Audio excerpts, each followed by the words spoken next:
ದೇವಸ್ಥಾನದ ಆದಾಯದ ಮೇಲೆ ಸರ್ಕಾರ ಕಣ್ಣು ಹಾಕ್ತಾ ಇದೆ ಅಂತ ವಿಪಕ್ಷಗಳು ಟೀಕೆ ಮಾಡ್ತಾ ಇದ್ದಂತೆ ಇದೀಗ ಸಚಿವರುಗಳು ತಿರುಗಿ ಬೀಳ್ತಾ ಇದ್ದಾರೆ. ವಿಧಾನಸೌಧದ ಬಳಿ ಸಚಿವ ಪ್ರಿಯಾಂಕ್ ಖರ್ಗೆ ಅದಕ್ಕೆ ಪ್ರತಿಕ್ರಿಯೆ ಕೊಟ್ಟಿದ್ದಾರೆ.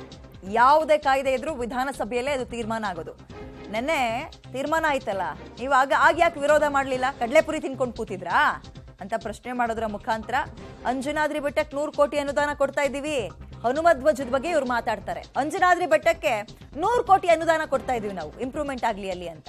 ರಾಮಾಯಣ ಮ್ಯೂಸಿಯಂ ಮಾಡೋಕೆ ಭೂಮಿ ಕೊಟ್ಟಿದ್ವಿ. ಬಿಜೆಪಿ ಅವ್ರು ಯಾಕೆ ಕೊಡ್ಲಿಲ್ಲ? ಹಾಗಾದ್ರೆ ನಮ್ಮನ್ನ ಹಿಂದೂ ವಿರೋಧಿಗಳು ಅಂತ ನೀವು ಒಂದು ಬಿಂಬಿಸೋಕೆ ಏನೇ ಪ್ರಯತ್ನ ಪಟ್ಟರು ಕೂಡ ಅದು ಟುಸ್ ಆಗುತ್ತೆ, ವಿಫಲವಾಗುತ್ತೆ. ರಾಜ್ಯದ ಜನ ಗಮನಿಸ್ತಾ ಇದ್ದಾರೆ. ನೆನ್ನೆ ವಿಧೇಯಕ ಪಾಸ್ ಆಗ್ಬೇಕಾದ್ರೆ ಏನ್ ಮಾಡ್ತಿದ್ರಿ? ಹಾಗಾದ್ರೆ ಅವ್ಗೆ ಯಾಕೆ ಅಪೋಸ್ ಮಾಡ್ಲಿಲ್ಲ ಅಂತ ಕೇಳಿದ್ದಾರೆ.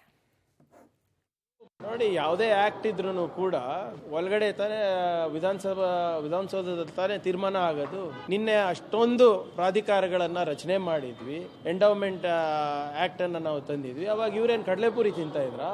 ಆಮೇಲೆ ಇವ್ರು ಏನೇನು ಮಾಡಿದ್ರು ಇವ್ರ ಕಾಲದಲ್ಲಿ? ಅಂಜನಾದ್ರಿ ಬೆಟ್ಟಕ್ಕೆ ಎಷ್ಟು ಕೊಟ್ಟಿದ್ರು ಇವರು ಡೆವಲಪ್ಮೆಂಟಿಗೆ? ನಾವು 100 ಕೋಟಿ ಕೊಡ್ತಾ ಇದ್ದೀವಿ. ಇವರು ಹನುಮ ಧ್ವಜದ ಬಗ್ಗೆ ಇಷ್ಟು ಮಾತಾಡ್ತಾ ಇದ್ದಾರಲ್ಲ, ಅದರ ಅಭಿವೃದ್ಧಿಗೋಸ್ಕರ, ಹನುಮ ಹುಟ್ಟಿರುವ ಸ್ಥಳದ ಅಭಿವೃದ್ಧಿಗೋಸ್ಕರ ಎಷ್ಟು ಕೊಟ್ಟರು ಅಂತ ಅವ್ರು ಬಾಯಿ ಬಿಟ್ಟು ಹೇಳಿ.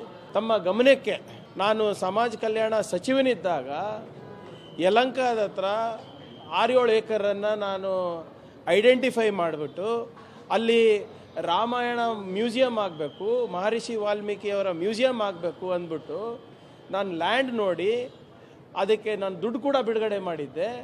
ಕಳೆದ 4 ವರ್ಷದಲ್ಲಿ ಇವ್ರು ಯಾಕೆ ಮಾಡಿಲ್ಲ? ಇವ್ರು ರಾಮ್ ಭಕ್ತರಂತ ಹೇಳ್ತಾರೆ.